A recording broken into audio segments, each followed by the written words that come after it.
Hey everybody, thanks for joining. I appreciate it. You have reached the Modest Audiophile channel. My name is Mark, and this is part 2 of the linear power supply swap on the Eversolo DMP-A6. So if you haven't watched part 1 yet and you want to see how to actually physically take out the old power supply and put in the new power supply, go here. If you just want to know how it sounds, stay put, because that's what we're going to talk about right now, is how this thing sounds really after only about, I did these decibel level checks that we're going to talk about here in a second. I did these after 2 days of having the linear power supply in the device. Another thing to note, just like with everything else with hi-fi, it seems like, is there's going to be a small break-in period. That's what I'm hearing, and that's what I'll go with. So yeah, there'll be a little bit of a break-in period. So hopefully after another month, everything that I wanted to get out of this new power supply in the Eversolo, I'm getting. But for right now, we're going to do it after 2 days. All right.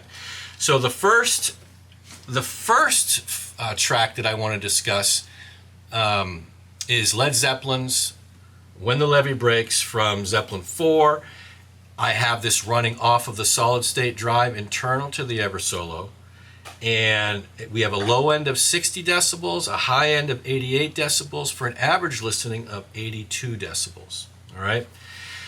When I put in the linear power supply and I did this same decibel level checks 2 days later, I got, this was a little bit different. I must have started it at a different time, but anyway, I've got a low end of 66, a high end of 88, for a average of 83.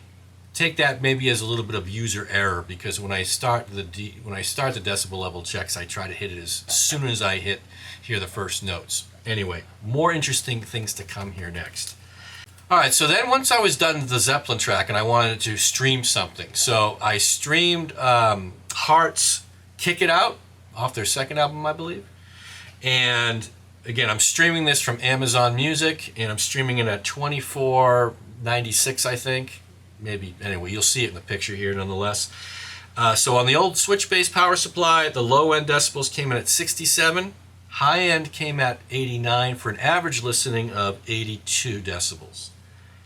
When I listened to it on the linear power supply, the low end was 66, high end of 89, average of 82. So for all intents and purposes, the same, just a little bit less for 66.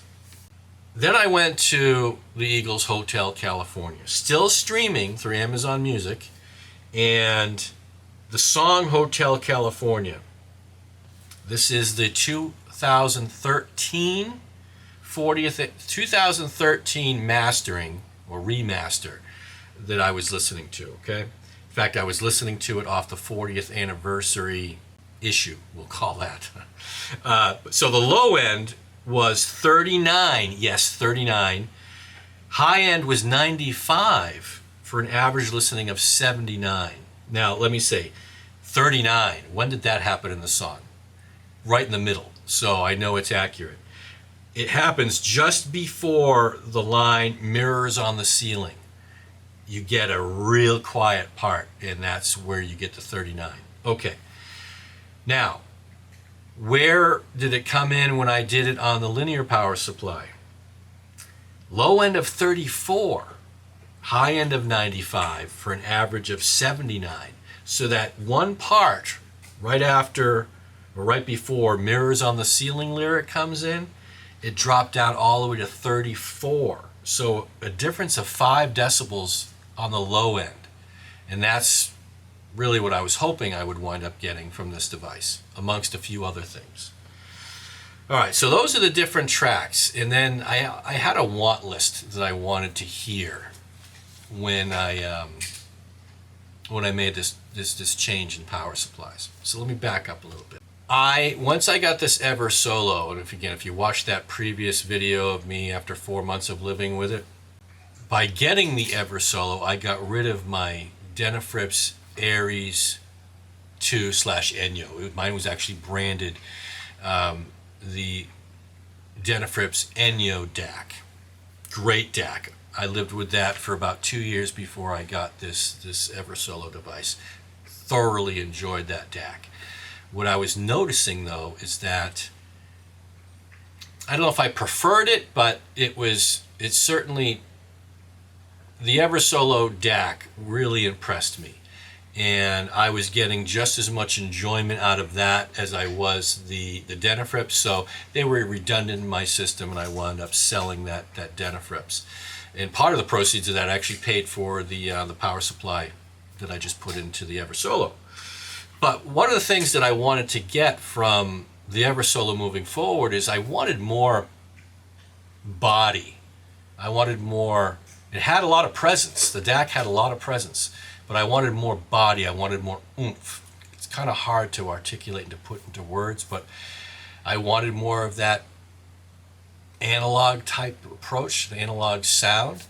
And anyway, we'll get to that in a second, but I wanted more body. I was very intrigued when I read about the comments and different reviews of this linear power supply. I wanted a bigger soundstage. I wanted a better image. I wanted more depth, right? That's why I'm in the hobby. If you've watched this channel before, that's really kind of what gets me.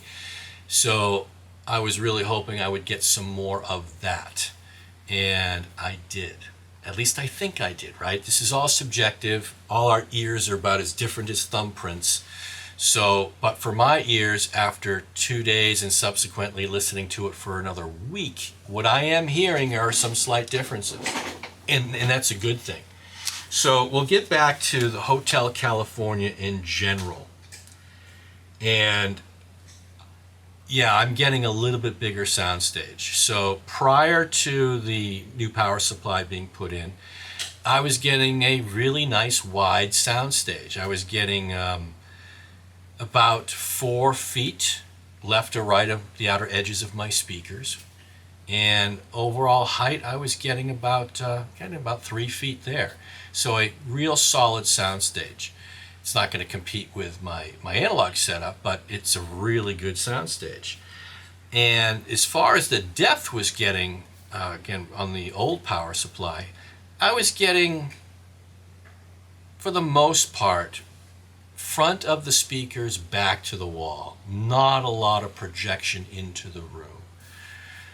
Right? I don't know if that's just, well, I won't say digital in general, but certainly on my DAC, both from, again, when I had the old Denafrips, but most importantly for this discussion, when I had the Eversolo, I wasn't getting a lot of projection into the room as far as depth goes. I was getting from the very front of the speakers going back towards the wall. And that would be about, at max, the best depth I was ever getting with the Eversolo prior to the power supply changeover was maybe about 3 feet. Now, with the new power supply, my soundstage is now hovering around 5 feet. So New Kid in Town off of Hotel California, oh, what a wonderful soundstage. Yeah, it was getting outwards of 5 feet on either side of the speakers. The depth now, I'm getting some projection into the room. I'm getting about 6 inches in front of the speakers. So a little bit more three-dimensionality, that's a word. So again, different things that I could pick up only after a couple days. So that was really nice. Victim of Love, I wanted more punch. I've heard that album on vinyl before. I have an old copy of it, scratched to hell, so it really doesn't play that well. But again, on this digital version, this 24-bit, I think again 192, 96, I'm not sure, check the picture. Regardless, high-res file, and Victim of Love now has more of that punch that I wanted. Wasn't quite getting it with getting it to the same amount with the old bass power supply. Again, this could be a placebo effect or whatever, but again, to my ears, my thumbprints, my ears, this is what I'm picking up on. Fast lane. It's got a wider soundstage for sure. This thing really became as close as you get to a wall of sound right back here. And it's got a really nice wide soundstage, 5 feet plus, more oomph, more body. That's right. That's what I said earlier. I wanted more body. I wanted more feeling coming out of these speakers. And that's what I'm getting with this new linear bass power supply. It's crazy, right? But that's what I'm hearing. The cymbals, the decay, or maybe the cymbals just feel more realistic on the new linear bass power supply as opposed to the old one. A couple other things I'll mention in regards to Hotel California. In general, again, my ears, so everything is subjective, right? I thought the drums were a little sharper, percussion a little snappier. Again, if I'm going to try to articulate it, it's really the image has harder edges, if that makes sense. It's like going from, you know what it is? It's like going from, you know, when you're in a, if you have glasses and you want to, and they're giving you the eye test, right? And they're constantly flipping those things in front of your, you're looking into that machine and they're saying, do you like this one better or this one better? And you like that one, this one, this one. It's like that. It's like you can see really good, but then the optometrist flips that thing and all of a sudden, oh my gosh, it comes in just a little bit clearer. That's how I feel about this new linear bass power supply. It was really good before. It's just a little bit clearer now, if that makes sense. It's a little bit crisper. The edges aren't as blurred.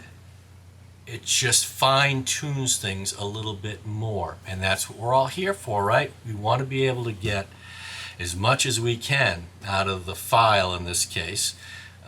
Or if you're talking about analog records, you want to get as much out of the groove as you possibly can. Well, in this case, yes, this linear bass power supply from Beat Technique, yeah, it helped. And I'm really, really happy that it did. So far, so good. Again, only a week in. This thing will open up, I guess, a little bit further down the road. So if I feel it warrants another video a month, 2, 3 months down the road, I'll let you know. But for right now, yeah, for a little bit of money, I'm getting a little bit better soundstage and image, and that's cool. Yeah, all right, a couple notes I'm trying to read what the heck I wrote here. I switched it up after that, and then I'll say I went to, I listened to their song Duel and Dalton, I think off their second album, and I'm getting a little bit more reverb coming out of the new power supply. So again, is it a placebo effect? I'm not so sure. The noise floor for sure is blacker, it's quieter, the dead sounds are deader, if that makes sense. Everything seems to, around the edges, they seem to sizzle a little bit more. And again, that's only after a week, so hopefully after a month I have something more to say. But for right now, for the $200 and some odd I paid for it, yeah, it's worth it. It was a fun experiment to try. You know, putting if you watch the installation video, really, really easy, especially for this guy who's not a hardware engineer, just needed this one tool, and I got it done within a half hour. So yeah, all in all, I'm very, very pleased with this power supply switch. So if you're thinking about it and you've got the funds kicking around, yeah, give it a try, because it's not a difficult thing to do. You may hear some changes in a positive way, just like I did. And that's what we're all after, right? Getting more out of that file. In this case, trying to squeeze out a better noise floor, trying to squeeze out a better image, a better soundstage, all that fun stuff. And I got my bud here, Samson. All right, that's it, everybody. I hope you enjoyed it. That's all I really wanted to get through on this particular part 2 video. Is so far so good. I'm hearing things that I wanted to hear when I purchased it. So win-win. Until the next video, thank you so much. I appreciate your time. If you like this type of content, yeah, go down there and hit like. If you want to support the channel and you haven't subscribed yet, I'd appreciate it. You can go down there and hit subscribe. If down the road you kind of want to pass on by me, then you can always take it away later, okay? Thanks so much, and until the next video, take care, everybody. Bye.